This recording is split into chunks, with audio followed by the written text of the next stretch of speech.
गोजोन बेलासिनि हामलायनायखौ बयबो नोंसिनि रादाबनि नायगिरिफोरनिसिम आंनि गोसो गोरबोनिफ्राय आर'नाइ एन्टारटेनमेन्टनि टीम जानानै साबायखरखौ बावहरो। दिनै जों फैनानै आर'नाइ एन्टारटेनमेन्टआ 5थि बोसोराव आगान होबाय। दा जों गाबोननि गेजेरावहाय जोबथा बादायलायनाय एबा ग्रेन्ड फाइनालखौ जों गाबोन सेलेब्रेसन खालामनो थांगासिनो दङ। दा फार्स्ट अफ अल आङो दिनैनि बे इभेन्टखौ साक्सेसफुलि खुंनो थांनायनि सिगाङावनो जायखौ जों फाइनान्सियेलि सापर्ट खालामदों जोंखौहाय बिटिआर गभर्नमेन्टनि मानाव गिदिर CM श्रीजित प्रमद बर' सारखौ थेंक्स हरगोन। आरो नैथियाव कालचारेल AM एक्जिकिउटिभ मेम्बार दावबायसा बर' सारखौ थेंक्स हरगोन।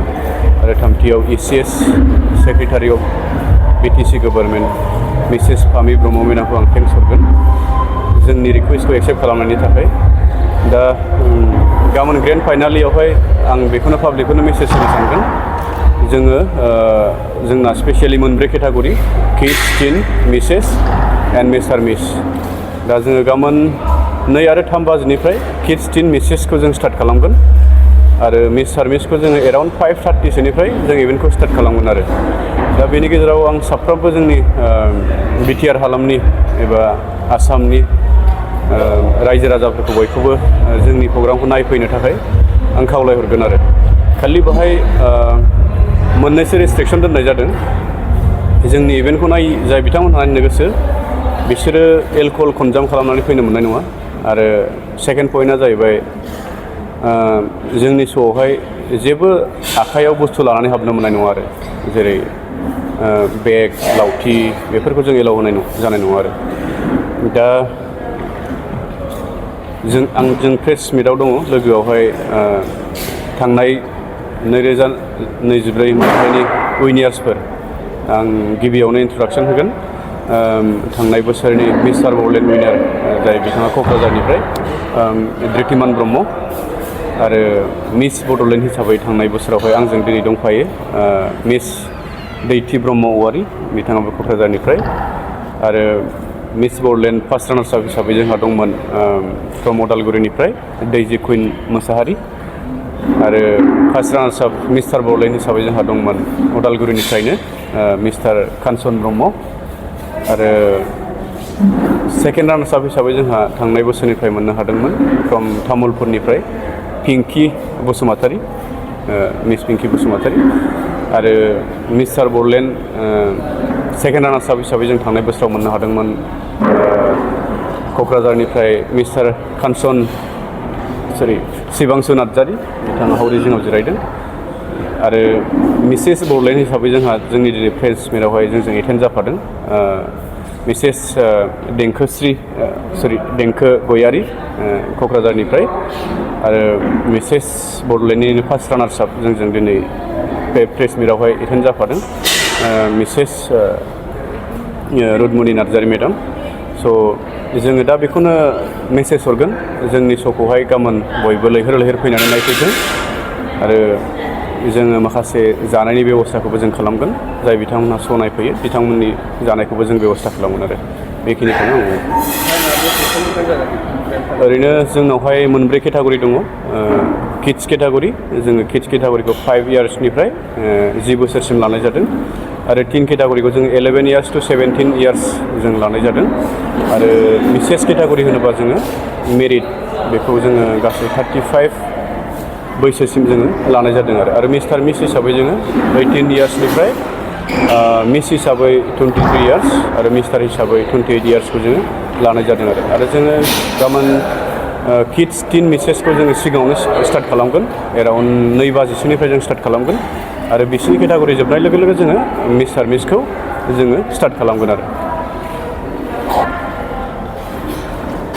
जोङो फैनानै बुहुद खस्थ' मस्थ'यै जों खुंबोदोंबाबो खिन्थु नैबे बोसोरावहाय फाइनान्सियेल सापर्ट हरनायलाय जों एथ' खस्थ' मोनाखै। दा बेनि थाखाय आं सिगाङावनो होनखादों जाय सिगां समाव ट्राइ खालामदोंमोन बाट एक्सेप्ट जायाखैमोन आरो दा नैबे बोसोरनिफ्राय एक्सेप्ट जादों। स' बेनि थाखायनो जोंनि गथ'फोराबो इमान जानाय लोंनायाव खस्थ' मोनाखै। आरो गासिबो जोंनि मेम्बार्सफोराबो एसेबाबो गोजोननाय मोनदों। बेखायनो आं दहाय सिगाङाव जेरै थेंक्स होदों बेखौनो होबावगोन आरो।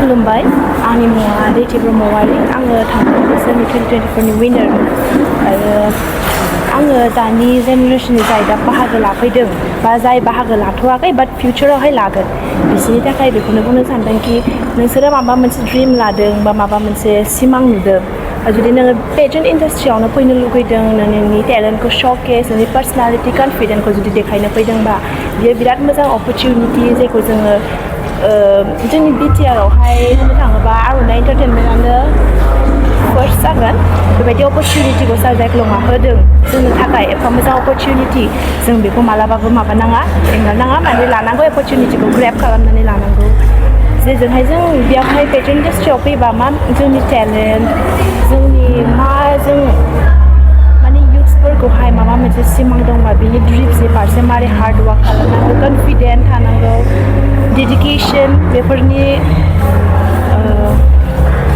बिदिनो हार्ड वार्क खालामगोन माने नों हार्ड वार्क खालामबा नों नोंनि ड्रिमखौहाय मोनहैखागोनखा।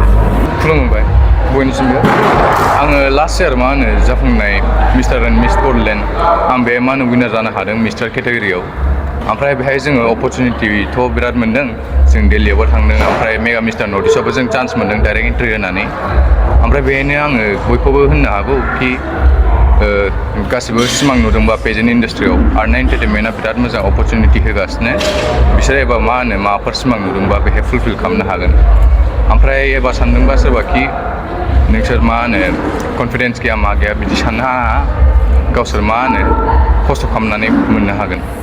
गिबियावनो खुलुमबाय बयनिसिमबो दा आं थांनाय बोसोराव मिसेस केटेगरियावहाय विनार जानो हानानै आं जोबोद गोजोननाय मोन्दों आरो आङो बे भिडिअनि गेजेरजों जायफोरा मिसेसफोरखौ खावलायहरबाय आङो जायफोरा बेबायदि बिउटि पेजेन्टआव बाहागो लानो गोसो आरो मडेलिं लाइनाव फेशन लाइनाव जायफोरा गोसो दं बिथांमोनहा जुदि बाहागो लानो गोसोबा नैबे आर'नाइ एन्टारटेनमेन्टआ जोबोद मोजां खाबु होगासिनो दङ दा बेजों नोंथांमोना खबर लानानै सुलाद लानानै बाहागो लाफैनो हागोन आरो गाव गावनि कालचार हारिमुखौ देखायनो हागोन होननानै आङो खावलायहरबाय। 2025नि फाइनाल सिजोनआ गाबोन जानो थांगासिनो दङ रायजो राजा एबा अडियेन्सखौ मा बरायहरनो सानो? दा जोंना फाइनाला गाबोन जानो थांगासिनो दङ 6 जुलाइआवहाय दा आङो जोंनि आसामनि आरो बिटिआर हालामनि रायजो राजाफोरखौ गाबोनहाय फैनानै नायफैनो थाखाय आङो खावलायहरबाय गाबोन जोंना श'आ 2 बाजिनिफ्राय जानो थांगासिनो दङ।